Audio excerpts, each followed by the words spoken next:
the weekly show with David J. Maloney. This week, David talks to filmmaker Ekwa Msangi. And now, here's your host, David J. Maloney. Welcome to everyone at home, and I would normally say our studio audience to the weekly show. I am your host, David J. Maloney. I say normally because we would usually shoot the show before a small studio audience at the Hard Rock Hotel and Casino, but we are still shooting from home due to coronavirus concerns.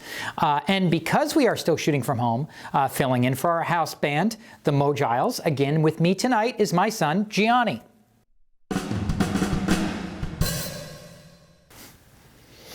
Before I start my monologue, I'd like to thank our viewers, as well as all the guests we've had on the show.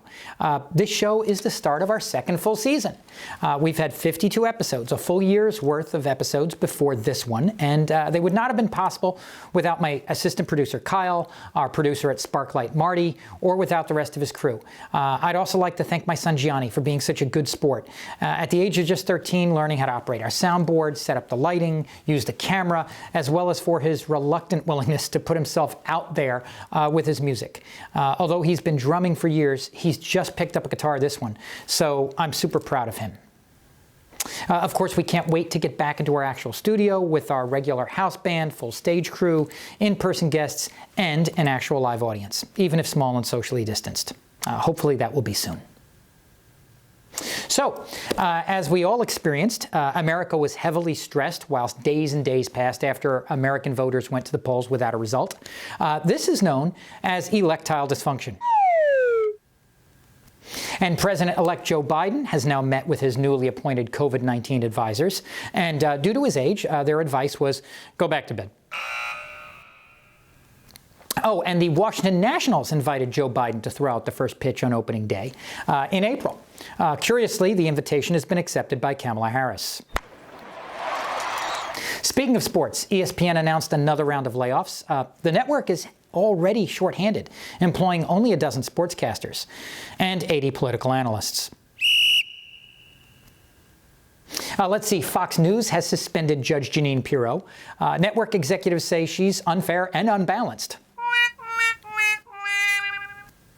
Miss Teen Hawaii is the new Miss Teen USA. Since winning the pageant, she's received hundreds of offers. And that was just from Prince Andrew. Oh, and this is scary. The USDA has issued a public health alert for take-home spaghetti and meatballs, which may contain scraps of metal. In testing, some samples contain 50,000 times the recommended daily allowance of iron. Lastly, in November of 1908, Gideon's Bible was first placed in a hotel room. I love Gideon's Bibles. They really do make great Christmas gifts.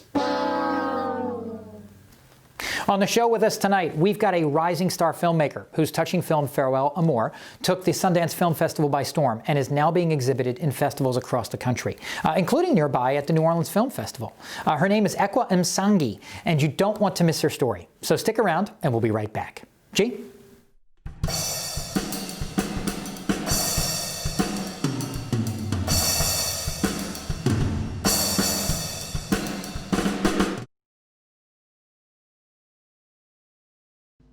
And we are back. Our featured guest tonight is an African and American filmmaker whose touching debut film, Farewell Amor, has taken the film festival circuit by storm and has helped open some very important discussions about immigrant life and America more broadly. Please give a warm weekly show welcome to writer-director Ekwa Msangi. Welcome to the show. Hi, nice to be here. Before we get into the film, can you tell us a little bit about yourself? I believe I read that you were born in the U.S. to African parents and then moved back to Africa at a very young age, right? Yes, correct. My parents were Fulbrights in California when I was born in Oakland. And my family's from Tanzania in East Africa, but we moved to Kenya. And I grew up in Kenya and then came back to the U.S. as a late teen to go to college. Now, were you aware of the changes happening around you at that young age? I mean, do you remember any change in particular? Do you mean political changes? Yes. Or what do you mean? Yeah. Yeah, Yeah, absolutely. It was kind of impossible not to know. I mean, I think it's true in a lot of African countries. People are very hyper aware of politics all the time.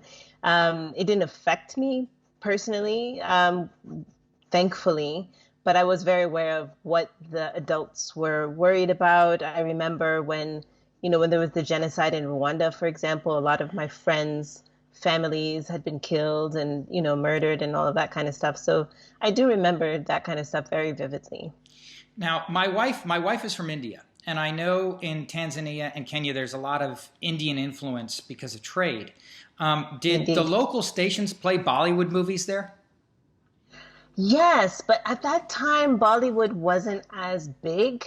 They had a lot of Indian movies because a lot of the movie theaters are owned by Indian business people. Um, but they were, I want to say, like religious films. So they had these epic, like 5 hour long films about like all of the gods and goddesses in Hindu culture, I guess. So I definitely grew up with a lot of that. So it wasn't as much of the mass dancing, choreographed There was scenes. some of that, but it was kind of early. That came a little, like the Bollywood as we know it came a little bit later. But they did have some of that. It was, although most of it was the religious stuff. Now, you've mentioned in other interviews a seminal moment in your life, seeing Spike Lee's School Days. Yeah. What did it feel like seeing that for the first time? I mean, did the world kind of sort of open up before your eyes, filmmaking wise? It did. I mean, I was young. I was probably 10 or so, 9 or 10, and I didn't understand a lot of the politics that he discussed in the film, colorism and, sort of the classism and things of that nature. But it was the first time that I had seen a film with an all-black cast, and they introduced the film by saying that the director was black too, and it was just kind of like, oh, I didn't know that people could do that. So it kind of revolutionized my world in terms of like, oh, I could also do that. Like I could do that. And I mean, Kenya's a British colony or ex-British colony. And so we do musicals all day long. And School Days is a musical. So I could definitely understand that aspect of it. And I was like, I could do that. How did you find your way back to the States? I have two older brothers. They both were going to school and living in the States at the time. So when I finished high school, my parents essentially just sent me to live with my eldest brother and start school because that's what you're supposed to do. So I came back and it was great because my brothers both really love movies. And I kind of showed up with this like, I'm going to be a filmmaker, but I had no plan for that. And they were really wonderful in terms of like, all right, well, maybe we should watch a bunch of films. And you said you saw Spike Lee. Let's learn about Spike Lee. Let's watch all of his films. At that time, Spike used to release like a companion book with all of his films. And so I read all of his books, checked them out at the library, found out he went to NYU. So then I was like, okay, I'll go to NYU. And, so they were really key in helping me to actually develop the idea of becoming a filmmaker beyond it just being an idea. Now, I know that you've had a couple of award-winning shorts, but you've talked about it before. Why do you think it was so hard initially in New York to find acceptance for your work? Yeah, it's in the U.S., there's a very particular model for how films are made and what is considered a viable project to invest in. We don't have as much public funding as Europeans do. There is no public funding really, especially for narrative film. You can get some for documentary, but not really for narrative. And so when you're talking about African filmmakers, the Hollywood model has been very specific about what they consider to be sort of like a sellable film.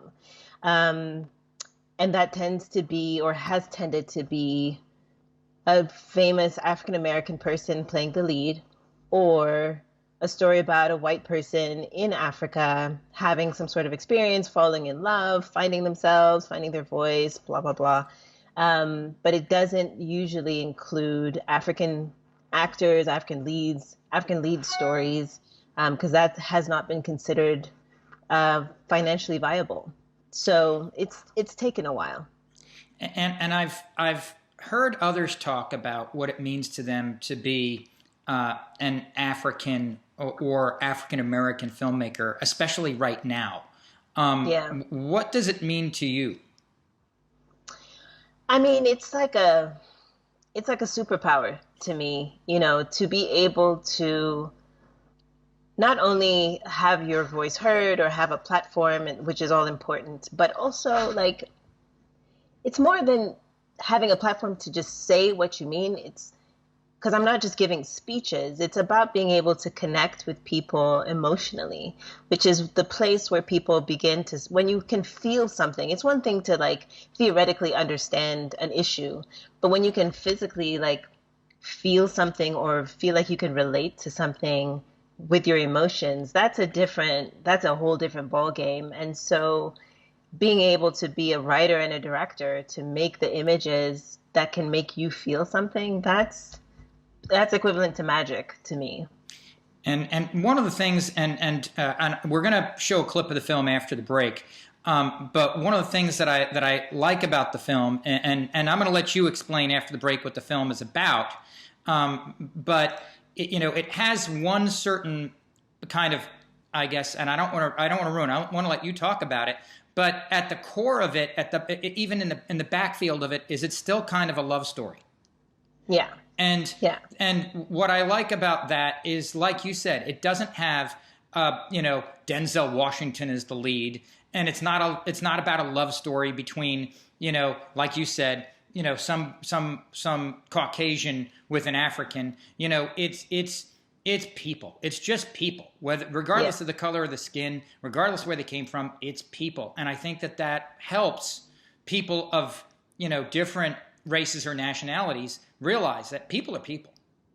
Right. Yeah. I mean, and that was important to me too, because there's so few images. I certainly didn't grow up with any images of Black African people in love or fighting for love or trying to be close, trying to be together, connected, in a familial way, in a romantic way, consenting to sex or intimacy is like, we never actually get to see that. And a lot of people take that for granted, but I do think it actually has a very big impact on never being able to see yourself in a romantic or intimate setting. It's like, what does that make you feel about what's possible for you in your life?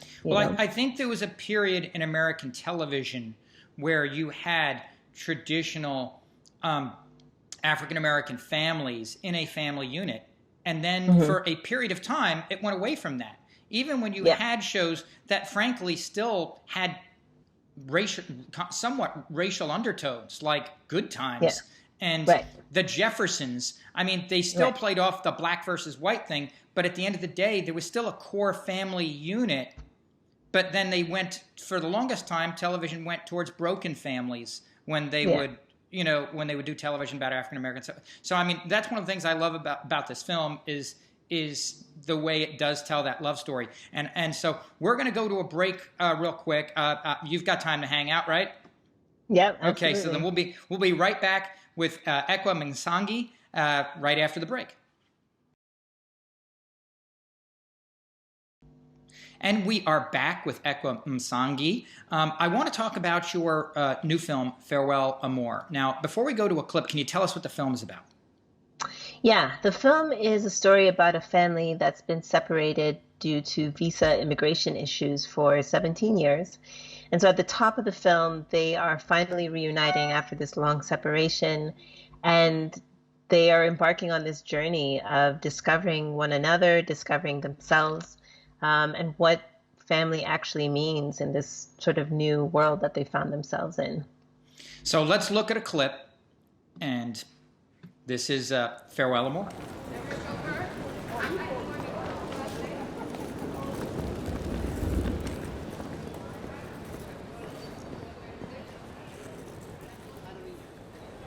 Amor. After 17 years apart, thank you for bringing us together. Welcome.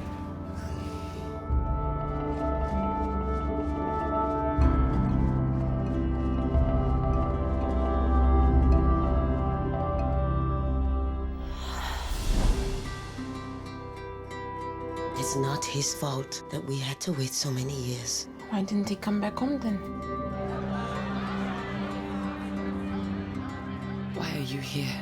Just one dance. We don't know each other anymore. We lost so many years. So, what do we do now?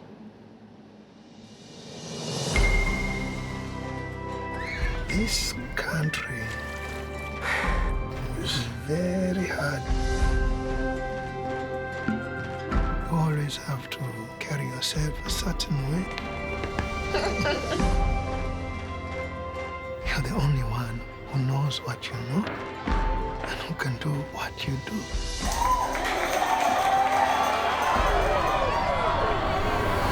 So be yourself.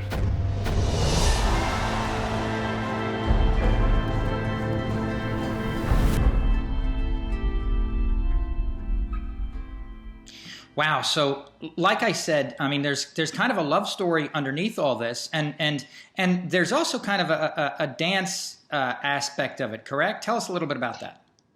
Yeah, dance is important to me. I grew up knowing that I was going to be a dancer as a young person. I do a lot of social dancing, but I'm not professional.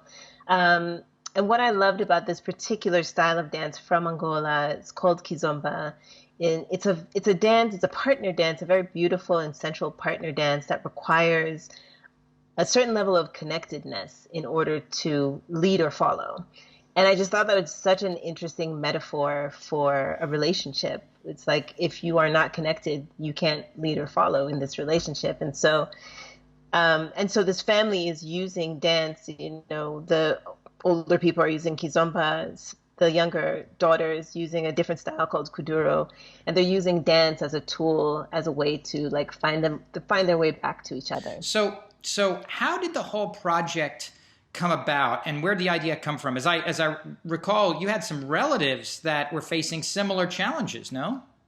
Yeah, absolutely. I have an aunt and uncle who were married in the mid-90s, and my uncle got a student visa to come to the U.S. And came with every intention of bringing his family with him.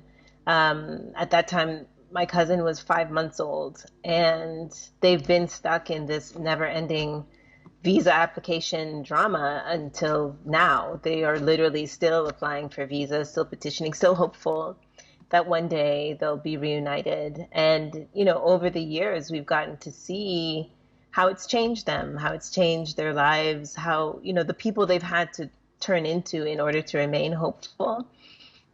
And so it's inspired by that. And the story was kind of like the what if. What if Auntie finally got her visa? Then where do they begin at that point? Well, you know, I think right now, especially with the immigration, and I'm not trying to, and I know the film doesn't get into the politics of it, Right. but I think it's an important story to tell right now because, especially in the States, with immigration viewpoints being what they are, it's important to put a family face, a face that people can associate with through viewing the film, a protagonist that you might be able to associate with.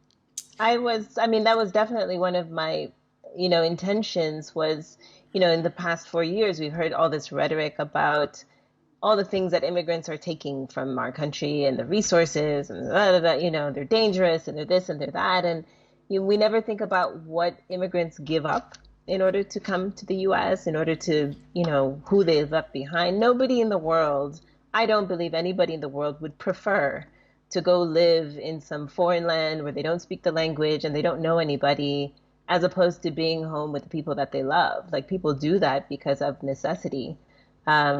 And they also bring a lot of resource to the United States or whatever host country it is, and we never really talk about that.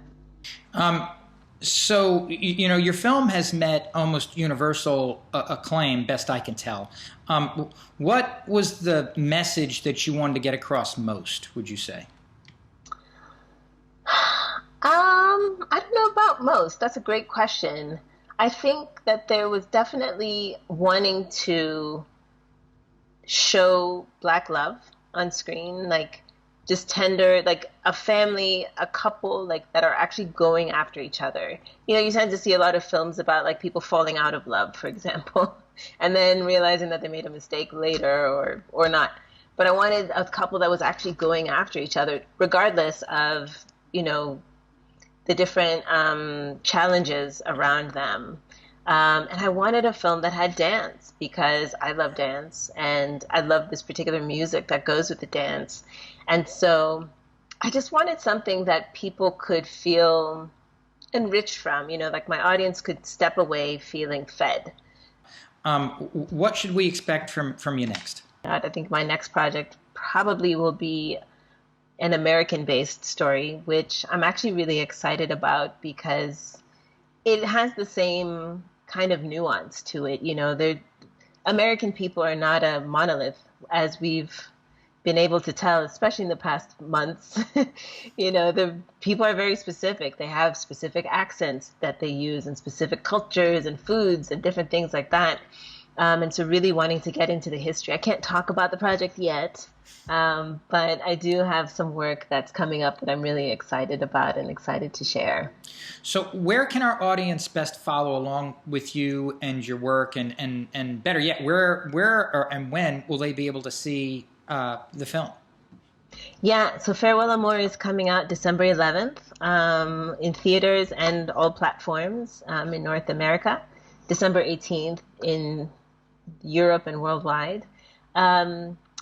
You can follow me at Ekwapix, EKWAPICS. That's on all of my social media accounts and my website. We'll put it on the screen, basically, right over there. Well, actually, over there, I think, is where your side will be.